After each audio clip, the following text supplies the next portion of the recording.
Welcome to Trinity Church of Austin. My name is Sid Hall. I'm the lead minister. Because of the quarantine related to the coronavirus, we, along with many religious groups around the world, are doing something different. We are taking the coronavirus news seriously and are closing our doors to all gatherings, large and small, for the foreseeable future. Again, don't leave your homes unless absolutely necessary. Wash your hands thoroughly for at least 20 seconds and wipe down with Clorox the doorknobs and frequently touch surfaces if you have to go out for any reason. And call your primary care doctor if you have a fever or show signs of the coronavirus like dry coughing, sweating, etc. We will continue as long as we need to in virtual services until the CDC and local authorities tell us it is safe to resume in-person worship services and activities.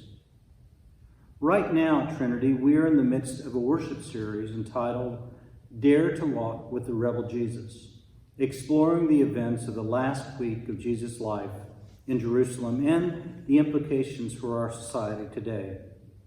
This Sunday, our theme, adapted because of the unique circumstances we find ourselves in, is the quarantine, risking loneliness.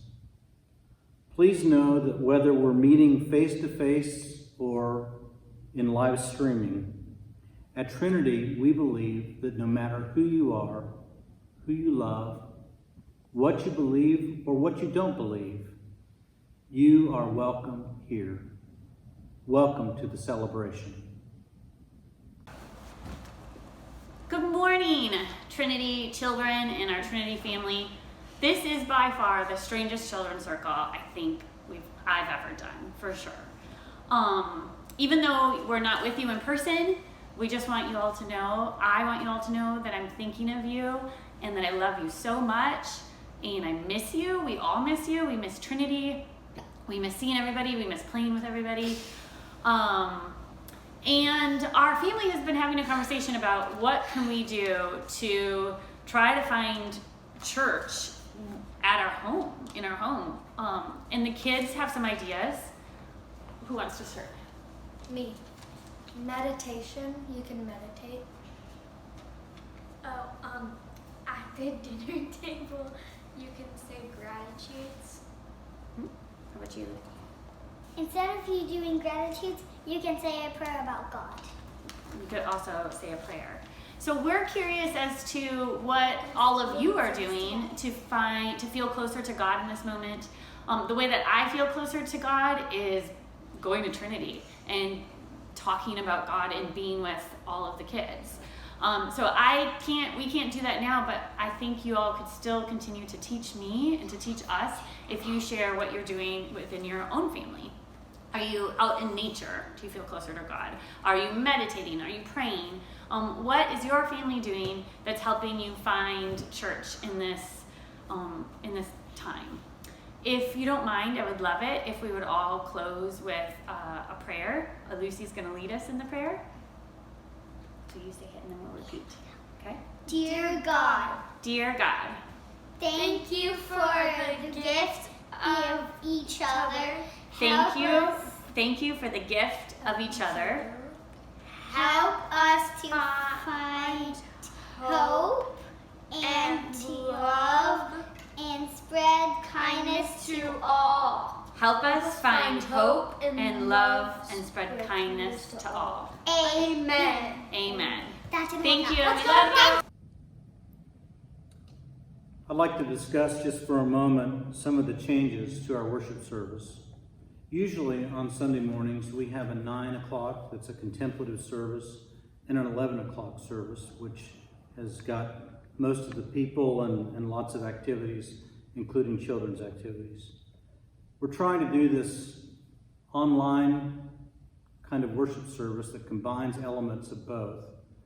Our music director, Tim, will be sharing some meditations in the way that he does usually at our 9 o'clock service. And we will be having different parents that are active in our children's program to share the children's circle. That doesn't mean that that we'll have activities for any of those at the church, obviously, but we hope that you will find ways to continue those meditations at home. And if you have children that are there in quarantine with you at home, that you will follow along with our children's activities through the Trinity Children's webpage and look for different activities that you could be doing that will provide spiritual nurture and strength for your family and the children in your families. We want you to know that also we will continue to pray for you and hold you in our hearts. During the worship service, in just a few minutes, you will see a text that will allow you to send in prayers for a particular phone number. I will say that phone number right now, but it will show up on the screen in a little while when we come to our prayer time. And that is 512-766-3123. 512-766-3123. You will be able to send in via text your personal prayers, and we will share that during the service. In addition, there'll be information about how to donate. And you can either donate on the web at our regular website, www.trinitychurchofaustin.org/support, or you can text the amount to 512-967-0292, 967-0292. Again, that will be up on the screen for you to see when it comes time for our offering. Please let us know if you do have pastoral concerns. Even though we are physically distant, we want to remain spiritually very connected to you all, pastorally connected. I will be here in Austin and will reach out to you if there's a need. So please don't hesitate. We want to adapt in a way that feels as much as possible like you are all still fully connected into this community that we love and value so much. Thank you for your patience through this. I know we're all in an uncertain time. We don't even know what's coming next each day. There are people around us that are in quarantine. There are lives being lost all over the world. We are holding each other in our hearts, and we want you to know that even though we're not with you physically, we are here for you. Thank you.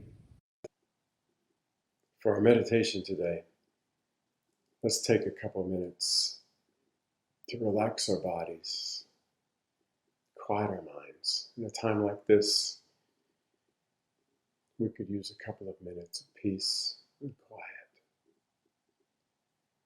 Sit quietly, sit comfortably in your chair. If you need to wiggle a little bit during the meditation, it's just fine. If you're standing, that's okay too. Find a place where you can stand restfully, relaxed. Let's close our eyes. Focus your mind on your lower legs.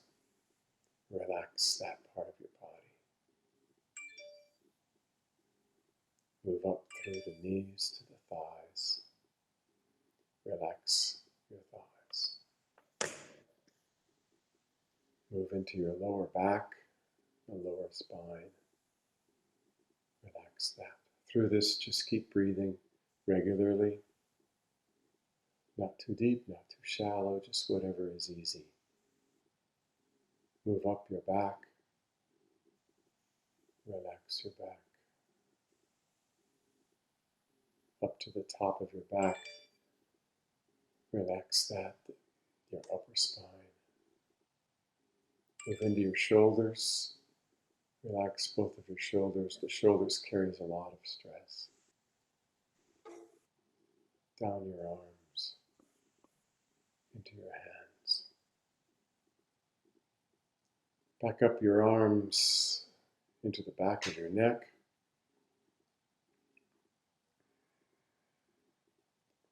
Up the back of your neck to the top of your head. Relax your head. Down towards your eyes. Relax your eyes. Your face. Your mouth. Your jaw. We carry a lot of stress in our jaws. Now put your mind on your breathing. Notice when you breathe in what it feels like. Feel your chest, your stomach, as they fill with air. Your diaphragm. Feel the air coming through your nose. Breathe out through your nose or your mouth, whatever is comfortable.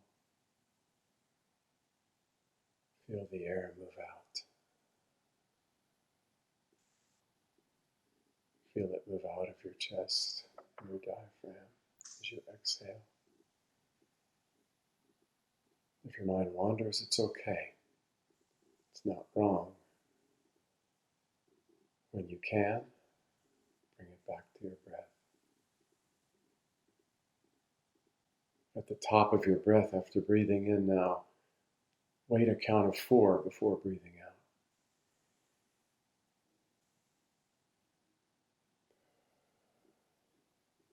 Do that one more time.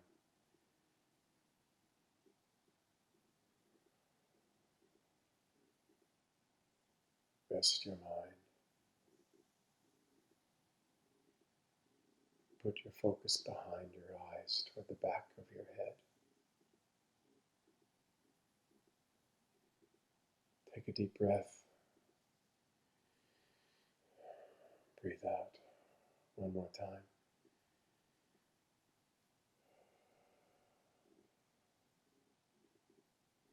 And when you're ready, open your eyes.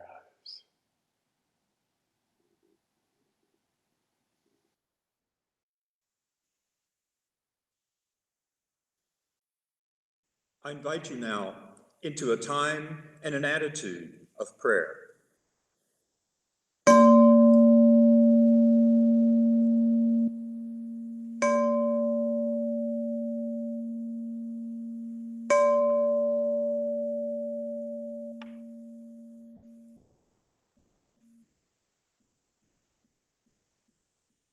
Are there prayers that you would offer now for our lives and our community? Please text your prayers to 512-766-3123.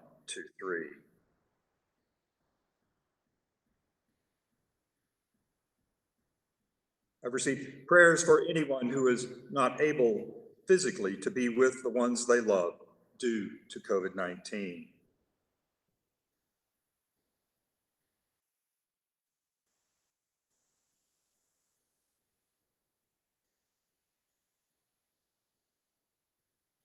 From Andrew Carlson, I have a prayer for the healing and gratitude for my Aunt Joan, Jolene's sister and best friend, who died Friday morning. Healing for the family's grief, gratitude for her remarkable life.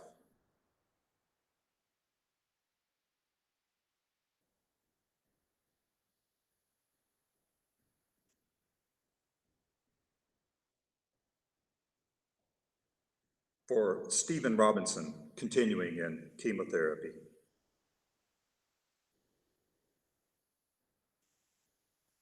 From Susie, 2 dear friends, Sandy, dealing with multiple health issues, and Janice, for her mother's living with heart failure.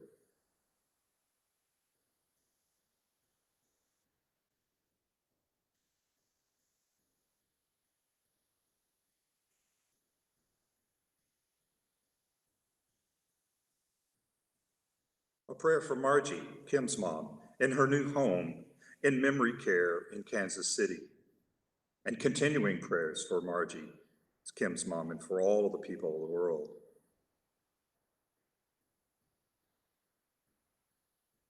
Continued prayers for our friend Chuck Ragland, who moved to a different nursing home this week, and his family had to leave him at the front door since they're not allowed inside. He's confused, not doing well right now, at Brushy Creek Nursing Home on the ground floor, so you can go to his window. And that information of where that is available from Jenny.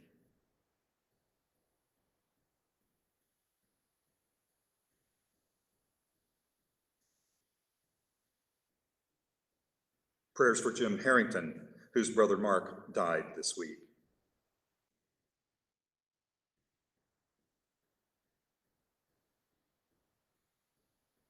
Angela says prayers for people with coronavirus.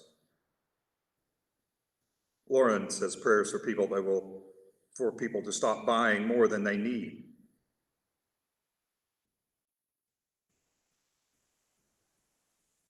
A prayer for Steve Turner, who was just diagnosed with leukemia, and may his chemo be successful.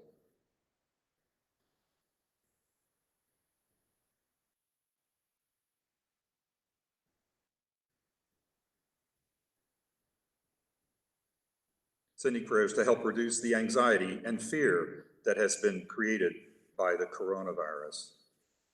And happy anniversary from Carol to Mark, who have been married for 23 years.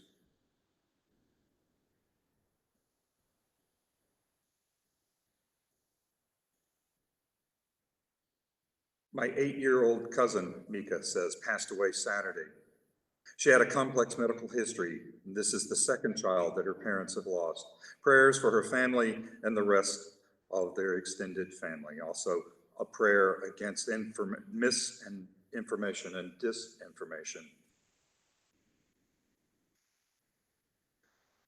Let us respond, healing and joyful spirit, receive our prayers.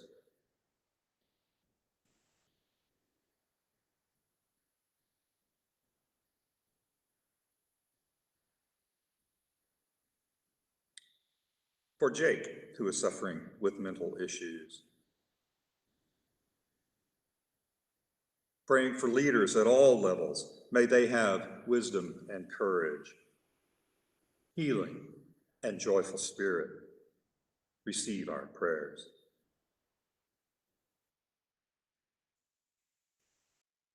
Prayers for asylum seekers across the border who must deal with decreased water as well as fewer volunteers to provide food. May they also face primitive medical care and buses to take them back to the places they fled.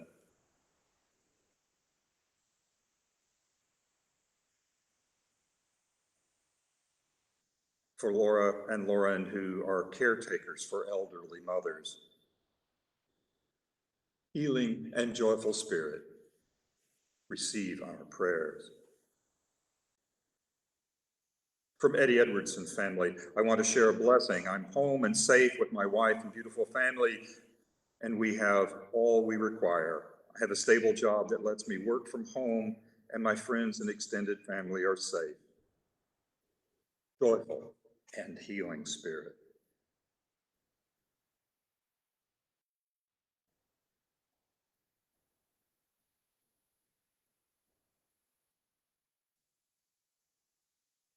Prayers for Jim Harrington, whose brother Mark died this week, and prayers of healing and strength for Solomon Marshall.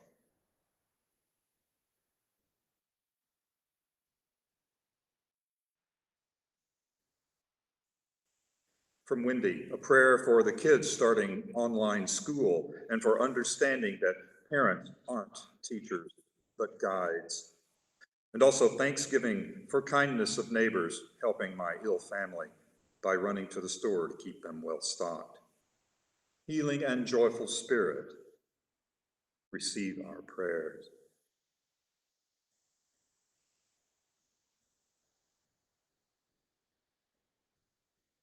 Lauren prays that people will stop buying more than they need and that people will recover from coronavirus.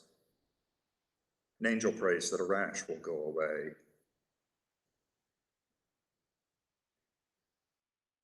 Healing and joyful spirit, receive our prayers.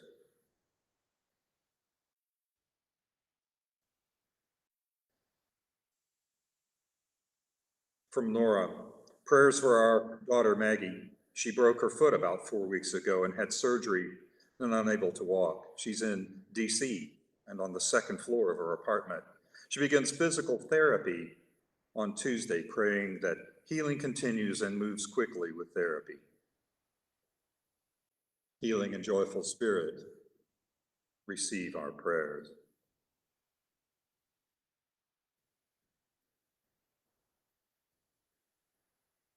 Karen says prayers for my niece Layla and her new wife Sydney and their life together. Joyful and healing spirit, receive our prayers.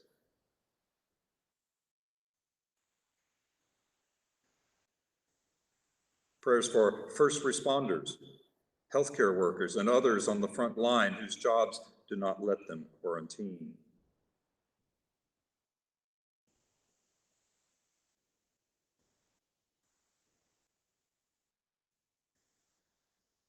For our children in Nashville, Boston, and New York City, from Debbie and Leon. Healing and joyful spirit, receive our prayers.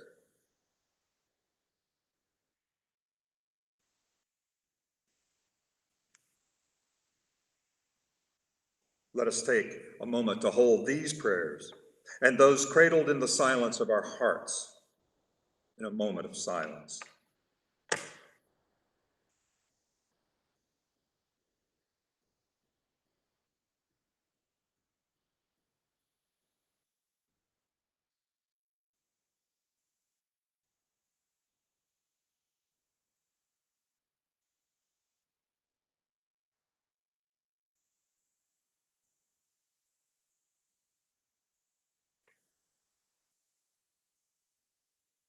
We pray, may we who are merely inconvenienced remember those whose lives are at stake. May we who have no risk factors remember those most vulnerable.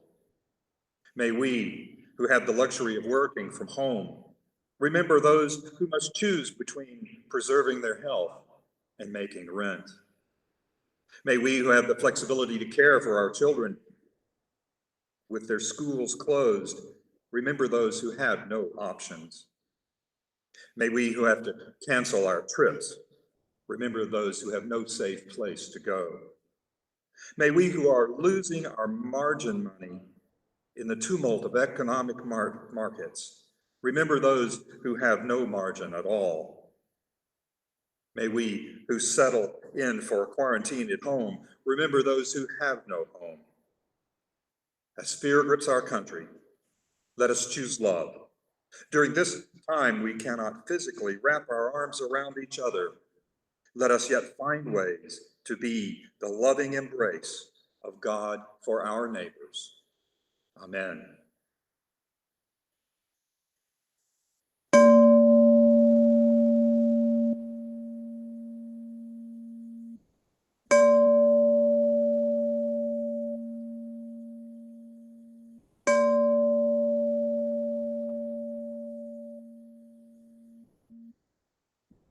This week, we reached out to Austin singer-songwriter Eliza Gilkison to ask if we could play her song, Sanctuary, in our service today.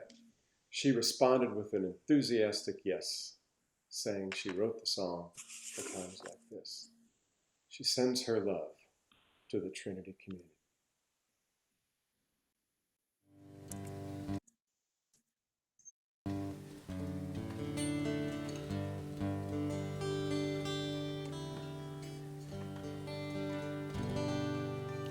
Well, we're going to do one more song. Thank you so much for being so wonderful.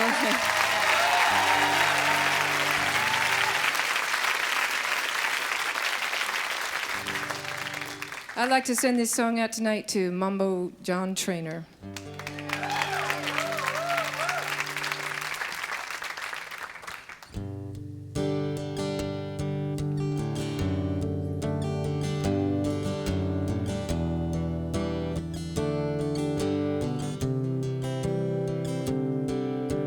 Yeah, though I walk through the valley of the shadow, thou art with me.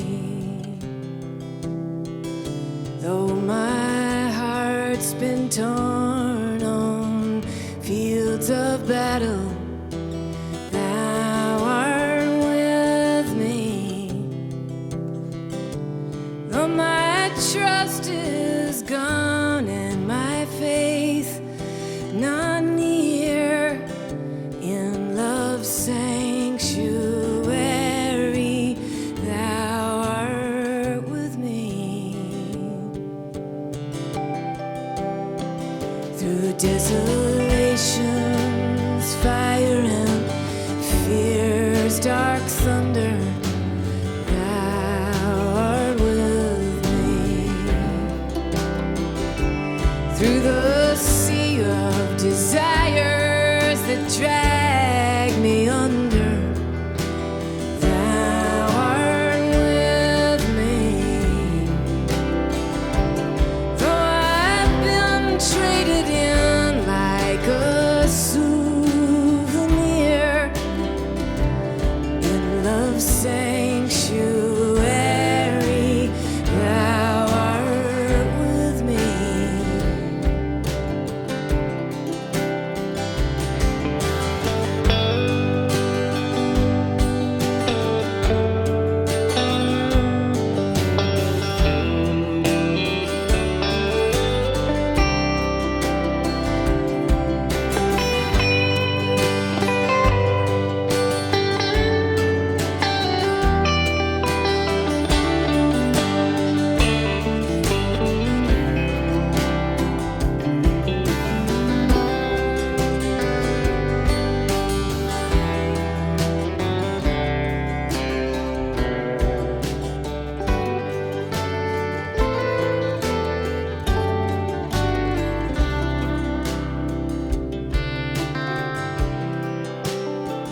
Through the doubter's gloom and the cynic's sneer, thou art with me.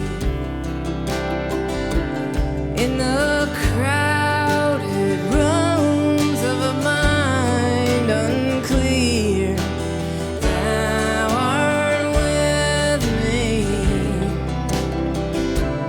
Though I'll walk for a while down a trail of tears,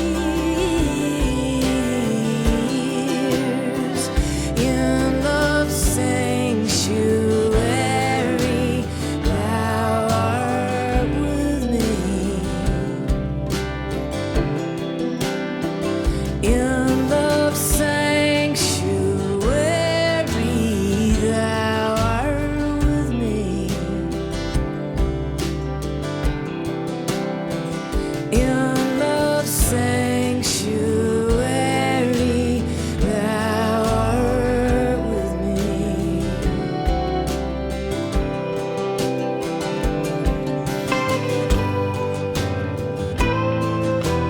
Thou art with me. Thou art with me.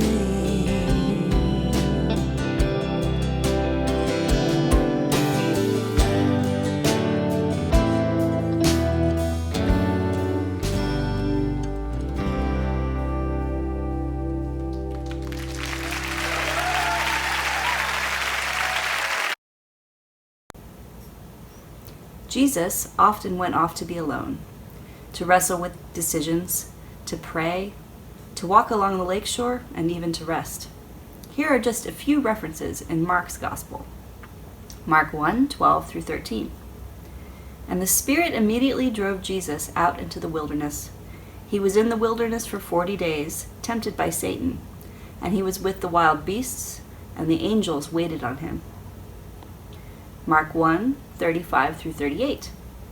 In the morning, while it was still very dark, Jesus got up and went to a deserted place, and there he prayed. And Simon and his companions hunted for him. When they found him, they said to him, "Everyone is searching for you." Jesus answered, "Let us go on to the neighboring towns, so that I may proclaim the message there also, for that is what I came out to do." Mark 6:30 through 32. The disciples gathered around Jesus and told him all that they had done and taught. He said to them, "Come away to a deserted place, all by yourselves, and rest a while." For many were coming and going, and they had no leisure even to eat. And they went away in the boat to a deserted place by themselves. And from Mark 14, verse 32. They went to a place called Gethsemane, and Jesus said to the disciples, "Sit here while I pray." Reflections on Solitude by Wendell Berry.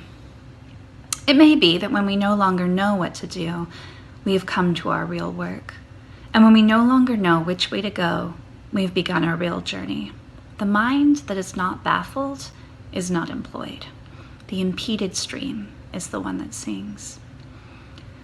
When despair for the world grows in me and I wake in the night at the least sound, in fear of what my life and my children's lives may be, I go and lie down where the wood drake rests in his beauty on the water and the great heron feeds. I come into the peace of wild things who do not tax their lives with forethought of grief. I come into the presence of still water, and I feel above me the day-blind stars waiting with their light. For a time, I rest in the grace of the world and am free. One of the things that I enjoyed most about my childhood are the memories of going out into the woods alone, walking and imagining and just messing around, following the creek back into the deep woods, listening to different bird sounds, noticing things that I don't usually notice. And I spent a lot of time alone at that time, enjoying it, just simply being. And it's real interesting that when I think about as maybe a young teenager, how I had stopped spending as much time in the woods and was more active with things in school. And then I would lie in bed, sometimes for hours at a time, alone as well, but this time feeling more anxious, not really being clear about what that anxiety was. Some of it was just angst about being a teenager, but I think a lot of it was not knowing the future, wondering who I was, having an emerging identity. And I think about the contrast of that time, of the solitude of aloneness as a younger child, and then that anxiety as a teenager. And I know that when we're called on to be sequestered, to be quarantined, as we are now, and I think that that's important. If you're like me, that monkey brain, silence is not silence. That monkey brain gets going, and all sorts of thoughts can emerge, and fears and anxieties. And so it's very common for that to occur. We like distraction, and we like conversation sometimes. You've seen some gallows humor on the internet about are you checking in with your extroverted friends because they're having a difficult time? Well, I think we're all having a difficult time, whether we're introverted or extroverted. This is an unprecedented period in our lives that we've never gone through before.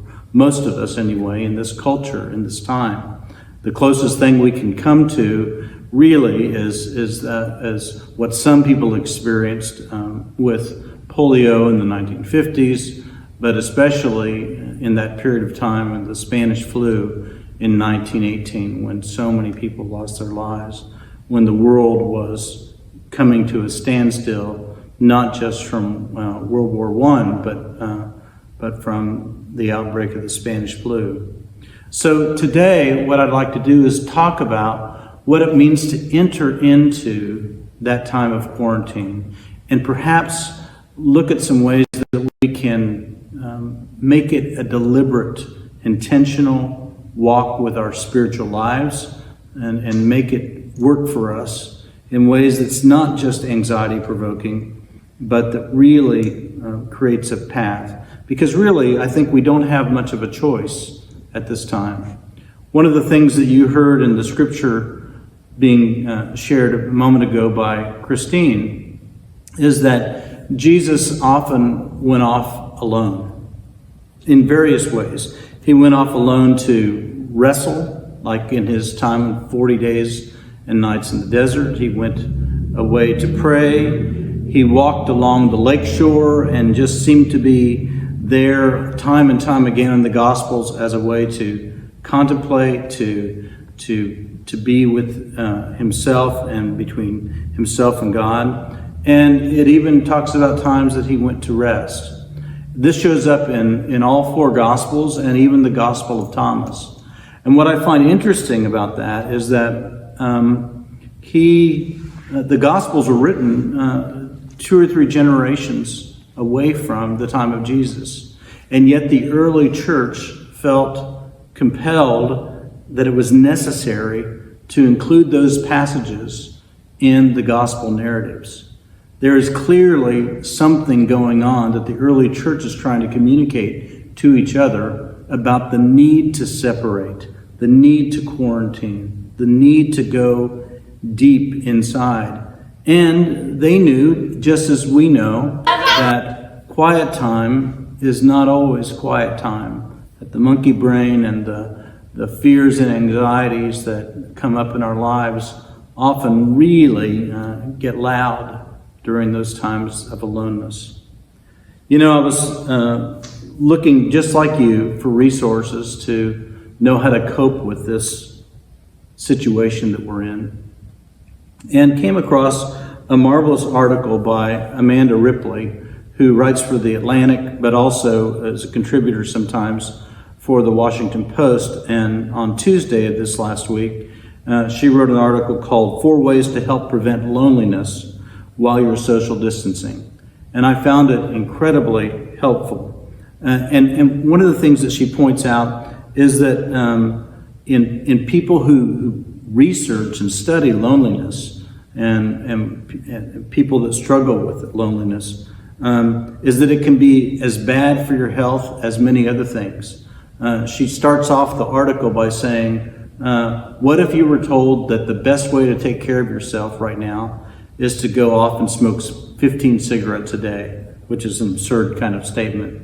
And then she goes on to point out that studies show that loneliness can be just as devastating to health as cigarette smoking, as obesity, as other things that we think of as harmful for the health. And so she says that as a person who has been primarily a writer looking at disasters and the aftermath of disasters like 9/11 and other things that have happened around the world, she has come to rely on 4 things in her own life that she's mining in a way that she hasn't needed to in her own social distancing right now, and makes these suggestions, and I think they're marvelous. The first is that we should do more exercise daily. That being home alone, or even going out on a walk alone, or with a friend or family member, as long as you stay 6 feet apart, can be one of the best things for your health. To get out and move, or to stay in and move, or to do exercise. I remember when I was a kid, my grandfather got up every morning and did all these exercises. And we all kind of giggled at him because he just seemed to be sort of silly in his obsession with that. And I asked him one time, when did you start doing that? And he said, well, I started when your dad came home from the army on furlough back in the mid-40s, and he told me that this is what he does every morning and that I should do it too. And he said, and so I started, and your dad quit after the army, and I've been doing it all these years. And so I remember watching my grandfather commit to that incredible routine every morning of exercising. And I believe that one of the things that contributed to his long and healthy life was that he kept moving. He was always doing something. This last week, I was out on a walk in my neighborhood with my dog, and I never do that in the middle of the week. But here I was, and ran into a friend that I haven't seen in 5 years that I know lives just a few blocks from us. And it's because he was home from work in where he works in Georgetown, and I was home from work from Hyde Park, and there we were. Of course, we were keeping a good distance, but it provided an opportunity to see each other and to say hi to each other, and for our dogs to greet each other. And I think that when we're out on a walk like that, we notice things, sort of like I did as a child. We see things, we see people, we notice what's going on around us.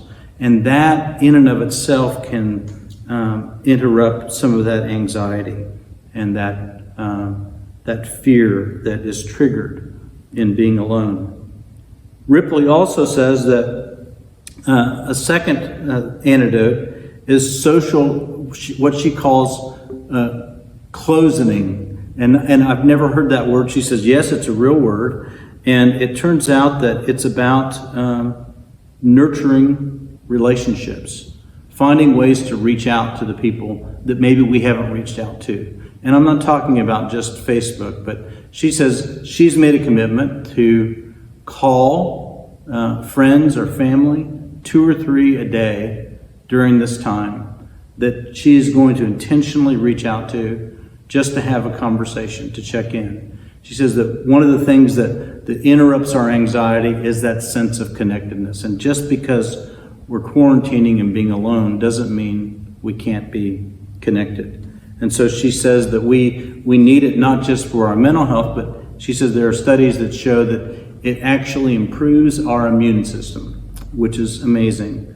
And that sounds a little woo-woo, but I know scientists are looking at this all the time, and it really does help to be connected to each other. And we can do that even when we're quarantined. The third thing that she talks about is mindfulness, and finding some sort of practice, some meditative practice that we can turn to. It doesn't have to be all day long, it doesn't have to be an hour long, but some way of deliberately slowing down our pace, moving inward, and looking at how to clear our mind. What she says, interestingly, is that what we find in mindfulness that we don't really clear our minds usually, but what we can do is help manage our attention and let that attention shift from anxiety and fear to what we're focusing on.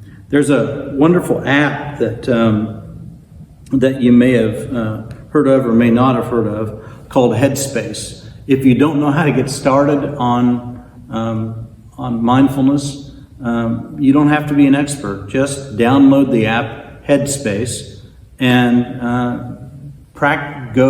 follow the guidelines and do it 10 minutes a day. All those are things that can help.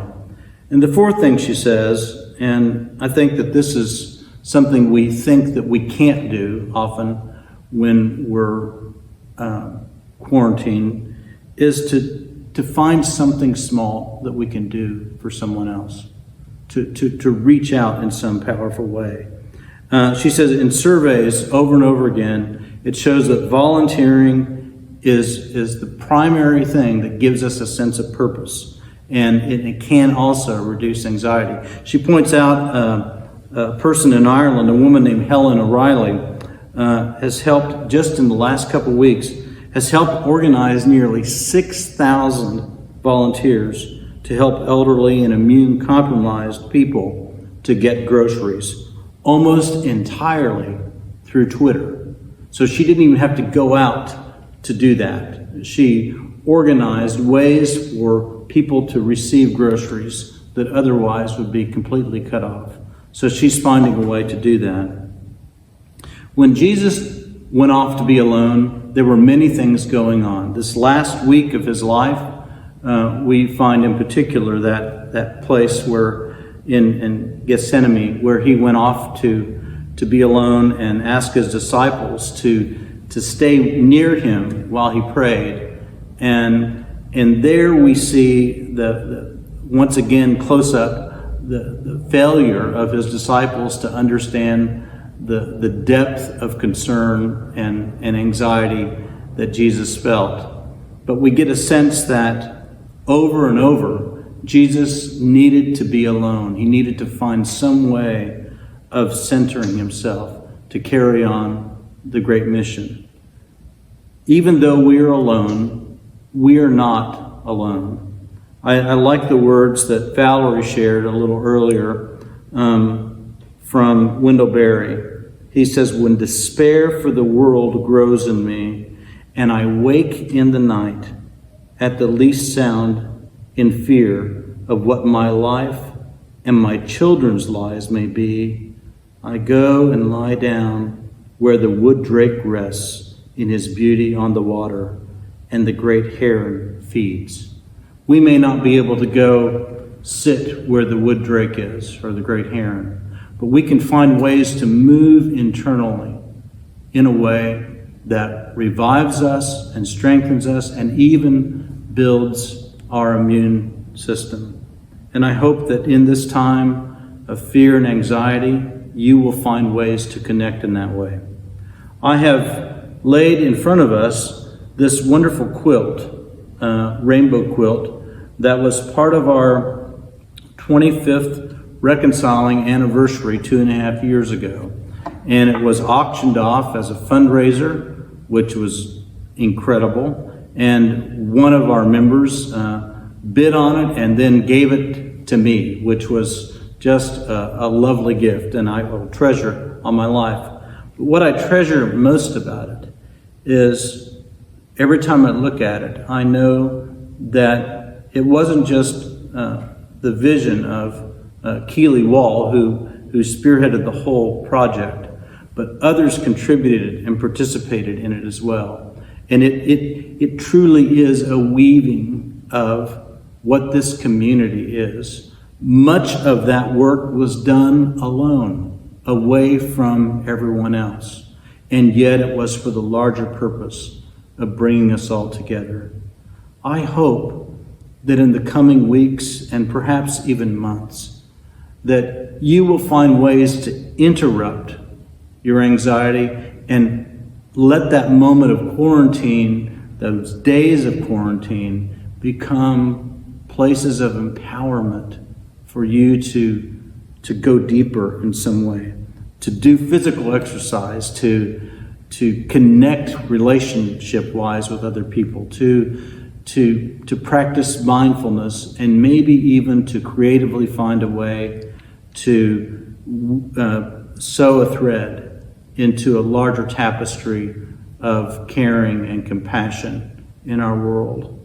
When Jesus contemplated everything in these times of silence and sequestering, many things were going on, but I do know this: he was seeking in his solitude to find ways to connect with each other and to the larger world for inclusiveness, justice, and compassion. God bless you all. Know that you are in my heart and in the hearts of our staff, and we're hoping that through a phone tree and other means of reaching out that we stay deeply connected. Do not hesitate to be one of those thread bearers in the great tapestry of our community called Trinity Church of Austin. God bless you. Amen.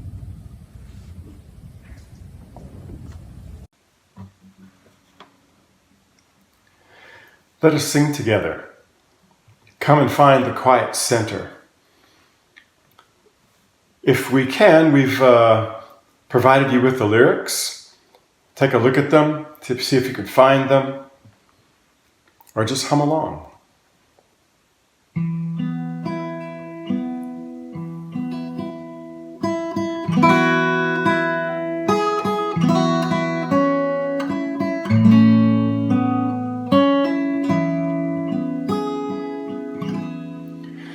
Come and find the quiet center in the crowded life we lead. Find the room for hope to enter. Find the frame where we are freed. Clear the chaos and the clutter. Clear our eyes that we can see all the things that really matter. Be at peace and simply be. Silence is a friend who claims us, cools the heat and slows the pace. God it is who speaks and names us, knows our being, touches base. Making space where there are thinking, lifting shades to show the sun. Raising courage when we're shrinking, finding scope for faith begun. In the Spirit, let us travel, open to each other's pain. Let our loves and fears unravel, celebrate the space we gain. There's a place for deeper streaming, there's a time for heart to care. In the Spirit's lively scheming, there is always room to spare.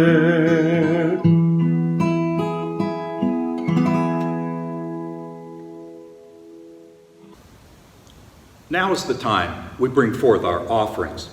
More than ever, your support of the programs and the missions of Trinity is critical. As you can imagine, our rental income is dramatically reduced with the onset of the coronavirus and the necessary social distancing. Our bookings for the various rooms throughout the week for the foreseeable future has been wiped out. The special offering this week is the annual Easter offering, which is usually a springtime bump in our budget. Now it is critical for us to meet the commitment to paying our youth workers and hourly staff, and for making our facilities available to Hope Food Pantry and the Homeless Task Force. Now there are several methods you can use to give to Trinity today. You may visit our website at www.trinitychurchofaustin.org and then click the Support tab and scroll down that page to find the options there. You may download the Give Plus mobile app on your phone from either iTunes or Google Play. And you may also text your offering to 512-367-0292 and use the keyword special for our Easter offering. Please send Trinity your most generous offerings.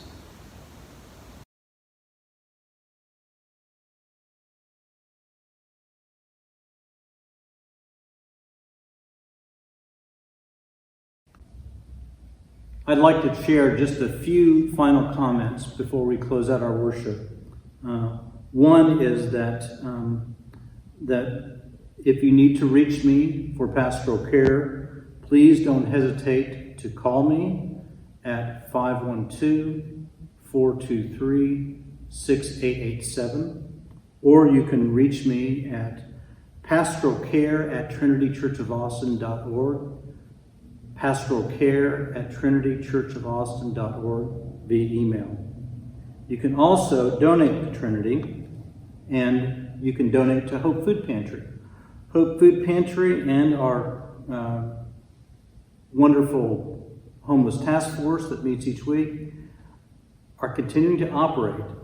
It slightly changed operations, but they're still fully going, and we want those to continue on. So if you'd like to donate to the Hope Food Pantry, you may do so at www.hopefoodpantry.org, and you can also support it through Trinity at www.trinitychurchofaustin.org/support. we want to continue those. If you have any kind of symptoms that you are concerned about, and you're concerned also about finances, please go to community care health centers. They're all over Austin, the community care health centers. While I was driving over here today, I saw 2 tents set up at the one at Hancock Shopping Center. And so I think that drive-through testing is being provided there. And as the days go on and the weeks go on, we're hoping that more tests will be available and there will be many more places. But I do know of that one place. And if you're concerned, please, again, call your primary care physician. But if you're concerned also about health insurance, know that community care health centers are those that are offering care without insurance. Thank you very much. And now let us close our worship service with our benediction. And you will hear Lauren play from her home on the piano our benedictory response, The Trees of the Field. And now may the peace of God go with us. May the power of God sustain us. And may the love of God keep us together forever. Amen.